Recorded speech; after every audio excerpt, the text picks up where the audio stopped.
बात बात पर फतवा जेब में रखने वाले उलेमा, कितने उलेमा वापस आए और कहा कि जी अगर औरंगजेब का नाम लिया जा रहा है तो हम उनके खिलाफ फतवा जारी करते हैं। आपके डिबेट में बैठे हुए पैनलिस्ट कहीं किसी चीज की बात हो रही, कहीं किसी चीज की बात हो रही है, किसी ने विरोध की बात की है। तो आखिर जब विरोध राजनीति नहीं, ये लोग सपोर्ट करते हैं औरंगजेब का, इसलिए ऐसे लोग निकल करके आते हैं, इसीलिए निकल करके आते हैं। आप लोग दिन रात कहिए ना, नाम लेते हैं ना अबू आजमी को, बोलिए बीजेपी बगैर बाबर के, बगैर पाकिस्तान के, बगैर औरंगजेब के, मैं तो कह रहा हूँ बाप को जेल भेजा, भाइयों का कत्ल किया, मैंने तो कहा और सही कहा, 40,000 लोगों को मारा, 40 लाख लोगों को।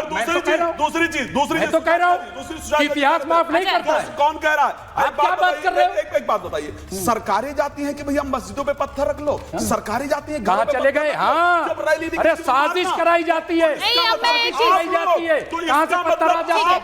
नहीं, अभी महाकुंभ में पत्थर आया, महाकुंभ में पत्थर आया, इतने ठीक है। मैं गुरु प्रकाश जी और भाटी जी के पास जा रही हूँ। एक मिनट, गुरु प्रकाश जी और भाटी जी स्क्रीन पर दीजिए प्लीज।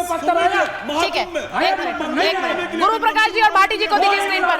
ठीक है, मुमताज जी एक मिनट, मुझे बाहर के मेहमानों के पास जाना है। देखिए, इससे क्या होता है, डिबेट में जब हम लोग स्टूडियो में बहुत सारे लोग हो जाते हैं, इतना गर्म माहौल हो जाता है, ना भाटी जी के पास जा पा रही हूँ, ना गुरु प्रकाश जी के पास जा रही हूँ। वो भी सोच रहे होंगे कि स्टूडियो ही आ जाते। भाटी जी स्टूडियो ही आइएगा अगली बार। आप गुरु प्रकाश जी से तो नहीं कह सकती वो पटना से कैसे आएंगे, लेकिन भाटी जी ये सवाल मैं आपसे पूछ रही हूँ क्योंकि देखिए बहुत से सवाल नेताओं ने उठाए हैं।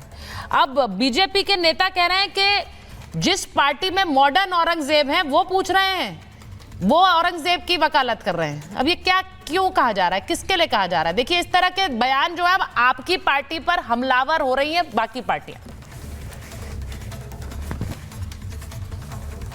नहीं, देखिए, मैंने भी और अबू आजमी ने भी, दोनों ने इस बात की सफाई दे दी है और उसे सर पर उन्होंने माफी तब मांगी भाटी जी उन्होंने माफी तब मांगी जब उन पर देशद्रोही होने का मुकदमा दर्ज करा दिया गया, उन पर यह कह दिया गया आप ऐसे बयान दे रहे, हंगामा हो गया विधानसभा में, इतने नेताओं ने रिएक्शंस दे दिया, उन्हें लगा मामला हाथ से फिसल रहा है, तब माफी मांगी है। अब ये हो सकता है भाटी जी, अगर आप गुरु प्रकाश जी को नफरती मानते हो, आप बैठकर चैनल पे बोले ये बहुत अमन पसंद है और फिर अगले दिन बोले नहीं मुझसे गलती हो गई, ये तो नफरती थे, ऐसा होता है क्या सर? एक मिनट भाटी जी। नहीं, गुरु प्रकाश बहुत अच्छे व्यक्ति हैं, बहुत शानदार नेता हैं, इनकी पार्टी नफरती है, गुरु प्रकाश नफरती नहीं है, ये तो विद्वान व्यक्ति हैं, बहुत शालीन व्यक्ति हैं, मैं इनका सम्मान करता हूँ। और देखिए, अबू आजमी इतने कमजोर नेता नहीं है कि मुकदमे से डर के माफी मांग लेंगे। मुकदमे से डर के माफी नहीं मांगी उन्होंने, फोन गया था उनके पास, चिंतन किया होगा कि मैंने जल्दबाजी में गलत बोल दिया और वो पत्रकार सवाल पूछ रहे थे, पत्रकारों घेर रहे थे उन्हें, तब उन्होंने बोल दिया। लेकिन मैं कहना ये चाहता हूँ, आपके पैनल में इतिहासकार बैठे हैं डॉक्टर कपिल कुमार जी के 1526 में मुगल आए, 1526 से 1857 तक एक भी लड़ाई ऐसी नहीं है जिसमें मुसलमान एक तरफ लड़े हों और हिंदू एक तरफ लड़े हों। हर लड़ाई में, चाहे पहली लड़ाई जो बाबर आया, बाबर के साथ भी राणा सांगा की सेना लड़ी थी, बिल्कुल, और जब बाबर की लड़ाई राणा सांगा से हुई तो हसन खां मेवाती और तुर्क उनके साथ लड़े थे, और ये औरंगजेब के साथ भी राजा जयसिंह और कई हिंदू राजा लड़ते थे।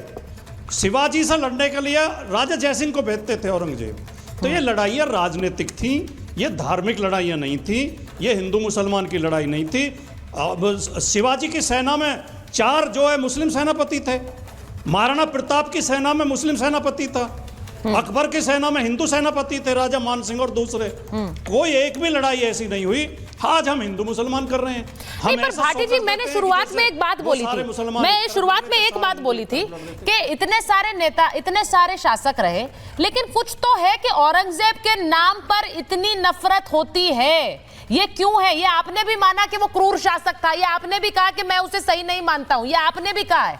मेरा सिर्फ सवाल ये है कि जिस शासक को लेकर इतनी नफरत फैलती है, उस शासक को अमन पसंद बताना, उस शासक की तारीफ करना, इसका सीधा सीधा मतलब क्या निकाला जाए? अगर गुरु प्रकाश जी कहते हैं या फिर कोई और व्यक्ति ये बोलता है कि भाई आप उसमें सियासत देखते हैं, आप वोट देखते हैं, क्या आपको लग रहा है गुरु प्रकाश जी ये वोट देख रहे हैं अबू आजमी? उनको लग रहा है कि अगर औरंगजेब की तारीफ की जाएगी, बिकॉज यहां पर बहुत से ऐसे मुसलमान पैनलिस्ट हैं जो कह रहे हैं हम समर्थन नहीं करते हैं, तो आपको क्या लगता है क्यों वो समर्थन कर रहे हैं औरंगजेब? नहीं, देखिए सुचारिता, मैं बहुत ध्यानपूर्वक बातों को सुन रहा था। हाँ। और ये कह देना कि उन्होंने बोला उनसे स्लिप ऑफ टंग हो गया, उनसे गलती हो गई, राजनीति में एक और एक दो नहीं होता है, एक और एक के कई मायने होते हैं।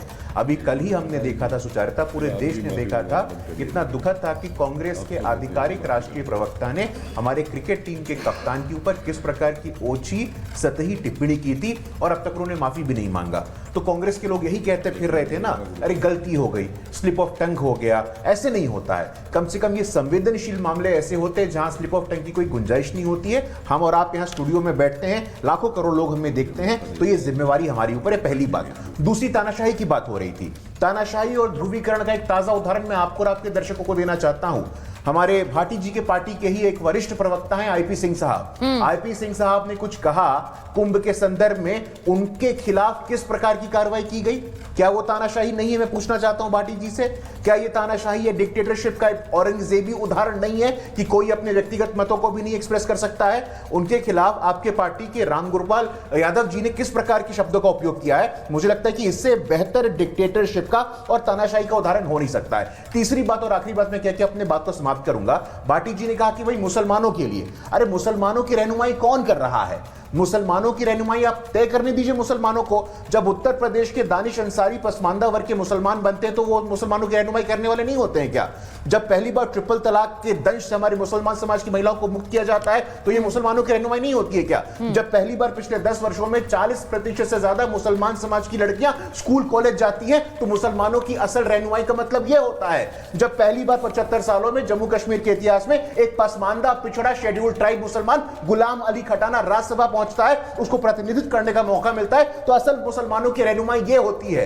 ये तुष्टीकरण में और असल रहनुमाई में जमीन आसमान का अंतर होता है। एक मिनट ऐसे नहीं बातों को कह रहा हूं।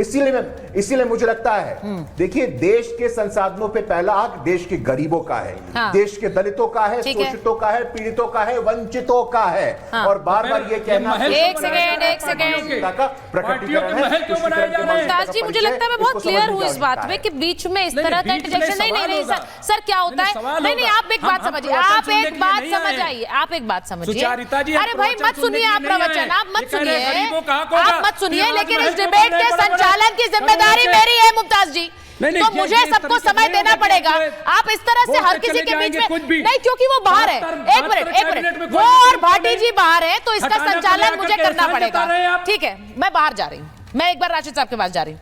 एक मिनट मुमताज जी, देखिए आप महाभारत में आते रहते हैं, आप जानते हैं कि इस तरह से मैं समय सबको देती हूँ। अरे सर सवाल कीजिए, लेकिन बाकी मेहमान भी तो है, उनके पास ना जाऊँ क्या? नहीं है? अच्छा आप सवाल ले, अरे चलिए सवाल लीजिए, चलिए किससे सवाल लेना है? कह रहा हूँ कि आप जो कह रहे हैं गरीबों की है, नंबर एक गरीबों की है। 80 करोड़ को आप 5 किलो अनाज देते हैं, तो राजमहल क्यों अपना बना रहे हैं हर शहर में, हर जगह राजमहल? नंबर एक। दूसरी चीज आप बताइए, बने एक भी मुस्लिम क्यों नहीं है? जब राशिद साहब के पास मेरा सवाल है, जवाब दीजिए। मैं एक चीज पूछ रही हूँ, फाउंडेशन क्यों बंद हो गया? राशिद साहब ने कहा अभी, राशिद साहब ने अभी कहा कि ना मैं औरंगजेब को जान रहा हूँ, ना मैं छत्रपति शिवाजी को जान रहा हूँ। मुझे ऐसा लगता है कि ये इतिहास को खारिज करने वाला एक वक्तव्य है, या फिर ये अभी की जो एक सियासत है जो हिंदू मुसलमान के एक बीच में एक खाई पैदा कर रही है, उसको खारिज करने वाली है। मैं सिर्फ ये पूछना चाह रही हूँ आपसे। प्रोफेसर कुमार आप पहले बोलिए इस पर, क्योंकि वो कह रहे हैं मैं नहीं जानता और मैं जानना नहीं चाहता हूँ क्योंकि ये खाई पैदा कर